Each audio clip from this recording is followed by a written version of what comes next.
आपलं स्वागत. पाहूयात आजच्या ताज्या घडामोडी. मनुष्यात अहंकार आला की विनाश अटळ असतो. आजचा दिवस उद्या येत नाही. भुकेलेल्यांना अन्न द्या हे जीवनाचं सार आहे. गुरुच्या आदेशाचं पालन करा. पैशाच्या पाठीमागे धावू नका आणि जीवाला मुकू नका. मुलांना मोबाईल पासून लांब ठेवा आणि आजच्या युवकांना अध्यात्माची गोडी निर्माण करण्यासाठी ज्ञानेश्वरी पाळणीसारख्या आध्यात्मिक कार्यक्रमात सहभागी होण्यास सांगा. जीवनात अध्यात्म हा सर्वश्रेष्ठ मार्ग आहे. यासाठी प्रत्येकानं धर्माचं बीज आत्मसात केलं पाहिजे, असं प्रतिपादन परमानंदवाडी येथील ब्रह्मानंद आश्रमचे परमपूज्य अभिनव ब्रह्मानंद स्वामीजी यांनी केलं.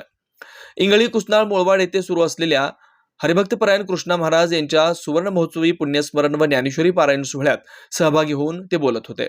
समारंभात सद्गुरू प्रभू महाराज, नाना वास्कर, योगानंद महास्वामीजी, काडिया महास्वामीजी तर प्रमुख पाहुणे म्हणून कागवाडचे आमदार राजू कागे, सदलगाचे माजी आमदार कल्लाप्पांना मगेनवर, डॉक्टर मोहन भोमाज, पुणे जिल्हा काँग्रेस अध्यक्ष लक्ष्मण चिंगळे, कागवाड ब्लॉक काँग्रेस अध्यक्ष विजय आकेवाटे, अंकलीचे सुरेश शिंदे उपस्थित होते.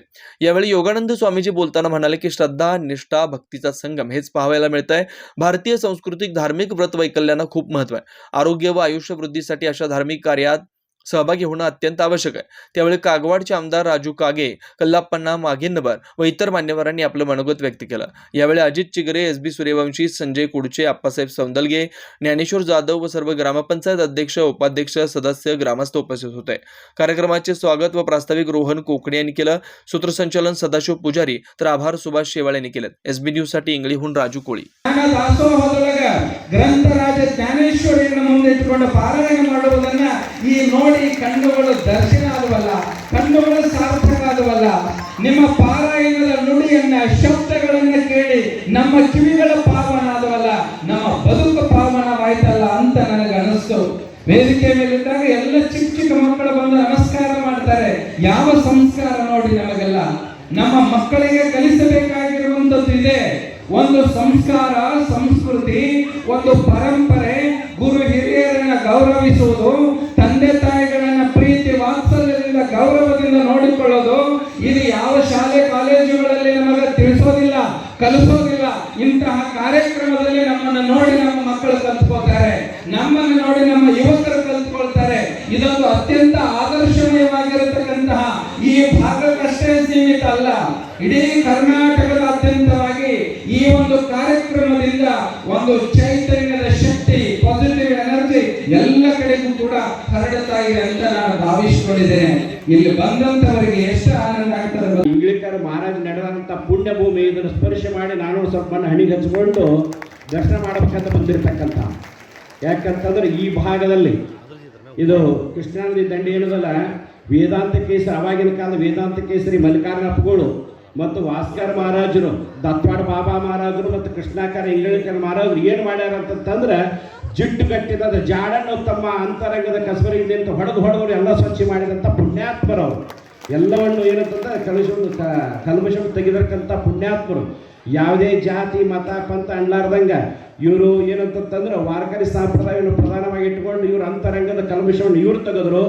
ಶರಣ ಸಂಪ್ರದಾಯ, ನಿಜಗುಣಗಳ ಶಾಸ್ತ್ರ, ಭಗವದ್ಗೀತೆ ಅವರು ಪ್ರಧಾನವಾಗಿ ಇಟ್ಟುಕೊಂಡು ಎದ್ದಾಗ ನಾನು ಕಸ್ಬರಿಗೆ ಯಾವ ರಾಯಣ ಅಂತ ಎಲ್ಲರ ಜನ ಮನಸ್ಸಿನ ಹೊಲಸು ನಡೀತಕ್ಕಂಥದ್ದು ಉದ್ದೇಶನ ಮಹಾರಾಜರ ಉದ್ದೇಶ.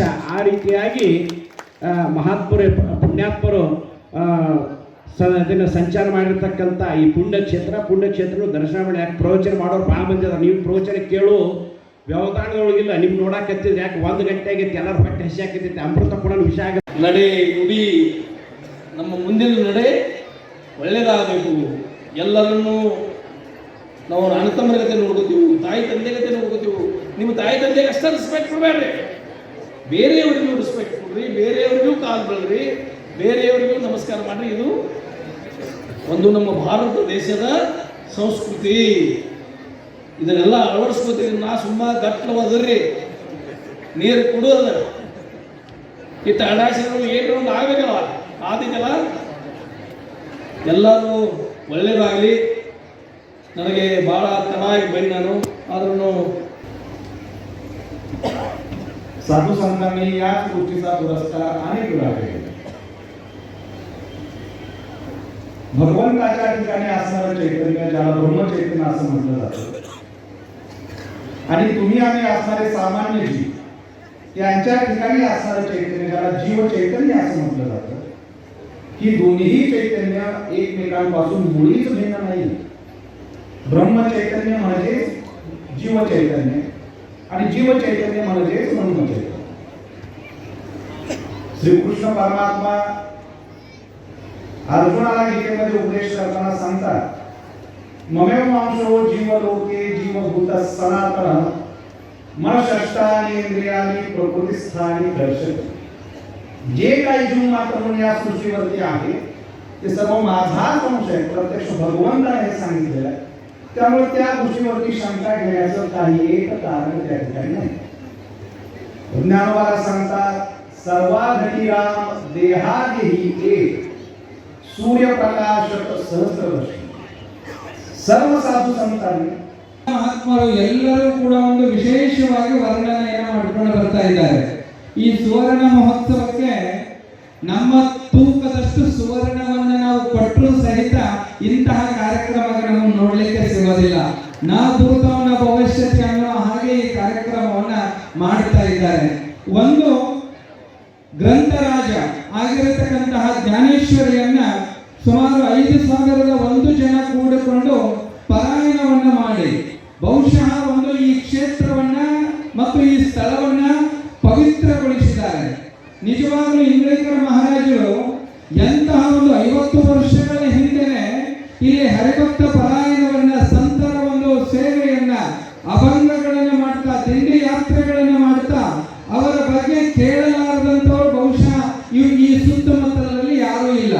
ಅಷ್ಟು ಕಷ್ಟಗಳನ್ನು ಅನುಭವಿಸಿದ್ರು. ಬಡತನದಲ್ಲಿಯೂ ಕೂಡ ಅವರು ಜ್ಞಾನದೇವರನ್ನ, ತುಕಾರಾಮರನ್ನ ಮತ್ತು ಆ ಪಂಡರಿನಾಥನನ್ನ ಯಾವತ್ತೂ ಕೂಡ ಅವರು ಮರೆಯಲಿಲ್ಲ. ಒಂದು ಈ ಎಲ್ಲ ಕಾರ್ಯಕ್ರಮಗಳ ಒಂದು ಸದುಪದೇಶ ಅಥವಾ ಸಾರ್ಥಕ ಆಗಬೇಕಾಗಿತ್ತು ಅಂದ್ರೆ ಇವತ್ತು ನಾವು ಈ ಒಂದು ಪುಣ್ಯ ಕಾರ್ಯಕ್ರಮದಲ್ಲಿ ನಾವು ಭಾಗವಹಿಸಿದ್ದೇವೆ ಅಂತಂದ್ರೆ ನಾವು ಏನ್ ಮಾಡಬೇಕು?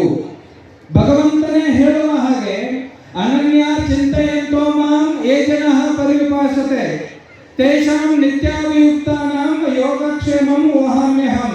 ಇವತ್ತು ನಮಗೆಲ್ಲ ಬದುಕು ಭಾರ ಆಗ್ಯದ. ನಮಗೆಲ್ಲ ಬದುಕು ಅತ್ಯಂತ ಒತ್ತಡದಿಂದ ಕೂಡಿದ. ನಮಗೆಲ್ಲರಿಗೂ ಬದುಕು ಬೇಸರ ಆಗ್ಯದ. ಬೇಸರವಾದ ಬದುಕಿನಲ್ಲಿ ಚೈತನ್ಯವನ್ನು ತುಂಬುವುದೇ ಈ ಕಾರ್ಯಕ್ರಮದ ಮೂಲ ಉದ್ದೇಶ. ಯಾವುದೋ ಭಾರ ಅಂತ ತಿಳ್ಕೊಂಡಿದ್ದೇವೆ, ಯಾವ ಜೀವನ ಭಾರ ಆಗ್ಯದ, ನಮಗೆ ಬಹಳ ಕಷ್ಟಗಳಿದ್ದಾವೆ, ತಾಪತ್ರಯಗಳಿದ್ದಾವೆ, ಏನ್ ಮಾಡೋದು ಅಂತ ಅಂದವರಿಗೆ, ನೊಂದು ಬೆಂದು ಬಾಳಿದವರಿಗೆ ಇದೊಂದು ಕಾರ್ಯಕ್ರಮ ನಂದಾದೀಪವಾಗಿ ಅವರ ಬದುಕಿನಲ್ಲಿ ಜೀವ ಚೈತನ್ಯವನ್ನ, ಜ್ಞಾನದ ಜ್ಯೋತಿಯನ್ನು ಬೆಳಗಿಸುವಂತಹ ಕಾರ್ಯಕ್ರಮ. ಅದು ಎಲ್ಲಿಯಾದರೂ ನಡೀತಾ ಇದ್ರೆ ಅದು ಏನೋ ಕುಸನಾಡು, ಒಳವಾಡು ಮತ್ತು ಇಂಗಳಿಯ ಎಲ್ಲ ಸದ್ಭಕ್ತರ ಒಂದು ನೇತೃತ್ವದಲ್ಲಿ, ಎಲ್ಲ ಸಂತ ಮಹಾತ್ಮರ ಒಂದು ನೇತೃತ್ವದಲ್ಲಿ ಈ ಕಾರ್ಯಕ್ರಮ ನಡೀತಾ ಇದೆ. ಒಂದು ನನ್ನದನ್ನೋದು ಏನೂ ಇಲ್ಲಪ್ಪ. ನಮ್ಮ ಕೆಲಸ ಏನು ಅಂತಂದ್ರೆ ಸ್ಮರಣೆ ಮಾಡೋದಷ್ಟೇ ನಮ್ಮ ಕೆಲಸ. ಅನನ್ಯ ಯಾರು ನನ್ನನ್ನ ನಿರಂತರವಾಗಿ ಅನನ್ಯ ಚಿಂತೆಯಂತೋ ಮಾಂ ಯೇ ಜನಃ ಪರಿವಿಪಾಸತೆ, ನಿರಂತರವಾಗಿ ನನ್ನ ಸ್ಮರಣೆಯನ್ನು ಮಾಡ್ತಾ ಉಪಾಸನೆಯನ್ನು ಮಾಡಿಕೊಂಡು ನನ್ನಲ್ಲಿಯೇ ಮುಳುಗಿರುತ್ತಾರೋ ಅವರ ಸಂಪೂರ್ಣವಾದ ಯೋಗಕ್ಷೇಮವನ್ನ ನಾನು ನೋಡಿಕೊಳ್ಳುತ್ತೇನೆ ಅಂತ ಸ್ವತಃ ಶ್ರೀಕೃಷ್ಣ ಪರಮಾತ್ಮ ಹೇಳಿದ್ದಾನೆ. ಹಾಗಾದ್ರೆ ನನ್ನದನ್ನೋದು ಏನೂ ಇಲ್ಲ. ಇಲ್ಲಿ ಎಲ್ಲವನ್ನ ಅವನ ಪಾದಕ್ಕೆ ನಾವು ಅರ್ಪಣೆ ಮಾಡಿ ಏನ್ ಮಾಡಬೇಕು? ಅರ್ಪಣೆ ಮಾಡಿ ನಮ್ಮ ಬದುಕನ್ನು ನಾವು ಆರಂಭಿಸಬೇಕಾಗಿದೆ. ಯಾಕೆ ಅಂತಂದ್ರೆ ಆತ್ಮೀಯರೇ, ಸಾಕಷ್ಟು ಕೋಟಿ ಜನ ಇದ್ದಾರೆ, ಆದ್ರೆ ಯಾರಿಗೂ ಇಂತಹ ಕಾರ್ಯಕ್ರಮದಲ್ಲಿ ಭಾಗವಹಿಸುವ ಅವಕಾಶ ಸಿಕ್ಕಿಲ್ಲ. ಕೃಷ್ಣ ಪರಮಾತ್ಮನ ಹೇಳುವ ಹಾಗೆ, ಮನುಷ್ಯಾನಾಂ ಸಹಸ್ರೇಷು ಕಶ್ಚಿತ್ ಯತತಿ ಸಿದ್ಧಯೇ ಯತತಾಮಪಿ ಸಿದ್ಧಾನಾಂ ಕಶ್ಚಿನ್ ಮಾಂ ವೇತ್ತಿ ತತ್ವತಃ. ಕೋಟಿ ಜನ ಇದ್ರೂ ಕೂಡ ಪ್ರಯತ್ನ ಮಾಡುವವರು ಕೆಲವೇ ಜನ ಇಂತಹ ಕಾರ್ಯಕ್ರಮದಲ್ಲಿ ಭಾಗವಹಿಸಿ ಗುರುಗಳ ಆಶೀರ್ವಾದವನ್ನು ಪಡೆದುಕೊಳ್ಳುವವರು ಕೂಡ ಕೆಲವು ಜನ ಇರ್ತಾರೆ. ಹಾಗಾಗಿ ಆತ್ಮೀಯರೇ, ಸಮಯ ಬಹಳ ಆಗಿರುವುದರಿಂದ राजकीय, सामाजिक, आर्थिक असा सर्व घडामोडींचा आढावा पाहायला विसरू नका SB न्यूज चॅनल आणि नक्कीच सबस्क्राईब करा.